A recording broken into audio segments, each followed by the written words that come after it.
भाई, ये घटना है कि हम 5 दोस्त थे। तो टीकमगढ़ से तय करके निकले कि भोपाल में, क्योंकि हमें कुछ काम था। शायद तब सीपीसीटी का फॉर्म भरना था, उसके लिए गए हुए थे। फिर ऐसा तय किया कि भोपाल तो जा ही रहे हैं तो उज्जैन भी चलेंगे। तो भोपाल में एक दोस्त के यहाँ रह रहे थे, वो था इंद्रपुरी में। तो वहाँ पर क्या था कि मुझे काम था, तो मैं और अजय दोनों जन निकल गए सीपीसीटी का फॉर्म भरने के लिए। तो जो लोग रूम पे रहे उन्हें पूरे दिन भूख नहीं लगी। तो भाई, जब हम लोग शाम को आए तो खाना लेके आए सबके लिए। खाना लेके आए तो दाल चावल लेके आए थे, तो दोनों चीज़ें बनाई। और लेकिन किसी से भी मतलब थोड़ा थोड़ा खाया, फिर भी थोड़ा थोड़ा बच गया हर थाली में। जैसे ही खाना खा रहे थे तो 5 लोगों को सबको नॉक की आवाज आई। 3 बार नॉक हुआ, नॉक नॉक नॉक। तो उठ के देखा तो कोई नहीं था। फिर 5 लोग सो रहे थे। सबसे पहले एक भोपाल में जो उसका रूम पार्टनर था वो, फिर विशाल, फिर कमलेश, फिर अज्जू और लास्ट में हम। तो जब वो खाना बचा हुआ था तो साइड में खिसका के हम लोगों ने रख लिया कि भाई सुबह कोई बाई वगैरह आएगी तो वो मार देगी। लेकिन क्या हुआ कि रात को जो उसका रूप पांडा था, तो उसकी पता नहीं कैसे नींद खुल गई। तो उसने देखा कि कोई उसके पाँव के पास बैठा हुआ है और जो बचा हुआ खाना है उसमें से कुछ ना कुछ वो खा रहे हैं। तो वो काफी डर गया। डरा तो वो उसकी समझ में नहीं आया, तो वो भागा जो भी है। तो वो विशाल के पाँव पे से पाँव रखते हुए भागा और वो दीवार में जाके गायब हो गया। अब रात को कमलेश किसी से बात कर रहा था बार बार उठ उठ के।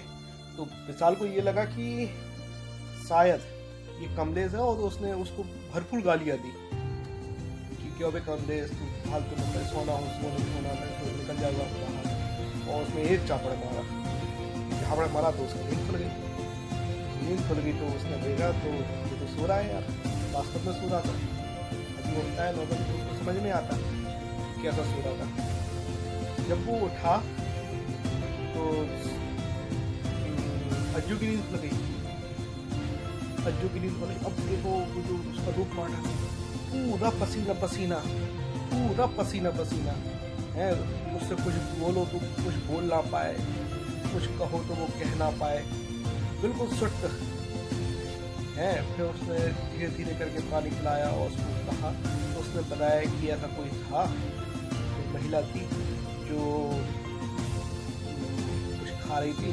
और हमने पूछा कि कौन, तो वो दीवार में गायब हो गई।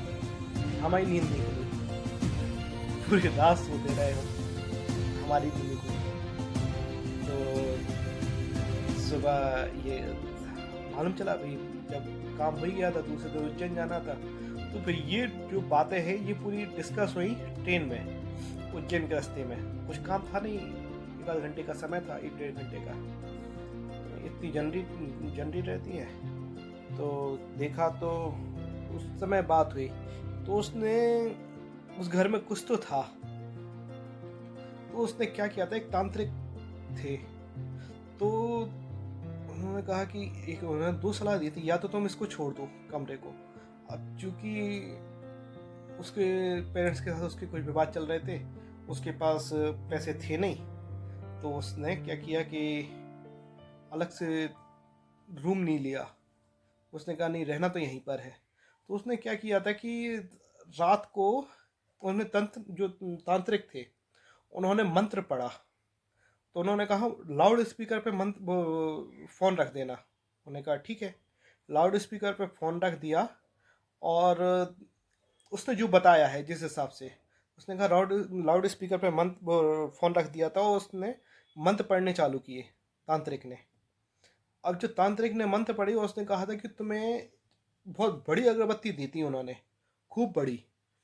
तो उन्होंने कहा था जब तुम इनको जलाना और 4 कोने हैं, है ना, तो चारों कोनों में तुम्हें जाके कहना है कि दिन में मैं तुम्हें परेशान नहीं करूँगा, उसको सामने रखना है, उसको सामने रखना है और कहना है कि दिन में मैं तुम्हें परेशान नहीं करूँगा, रात को तुम मुझे परेशान नहीं करना।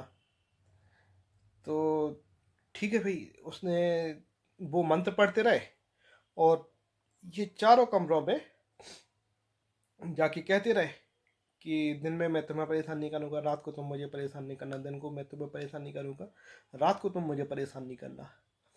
तो इस तरीके से उसने रोक लगाई हुई थी, वरना शायद वो क्या पता जो थी तो शायद इसको बहुत परेशान करती, हावी हो जाती, कभी नुकसान भी कर सकती थी, क्योंकि उन दोनों में गठबंधन हो गया था, जिसके नाते वो शायद बचा रहा। फिर टीकमगढ़ आए तो बैठने गए उसके पेरेंट्स के साथ, तो उनको बताया कि अंकल ऐसी ऐसी बात है और वो जिद कर रहा है, आज तो वो हावी नहीं है मान लो, लेकिन हो सकता है कि कल के दिन हावी हो जाए। तो उसके 1 हफ्ते बाद उसके पेरेंट्स गए, उन्होंने वो रूम खाली करवाया।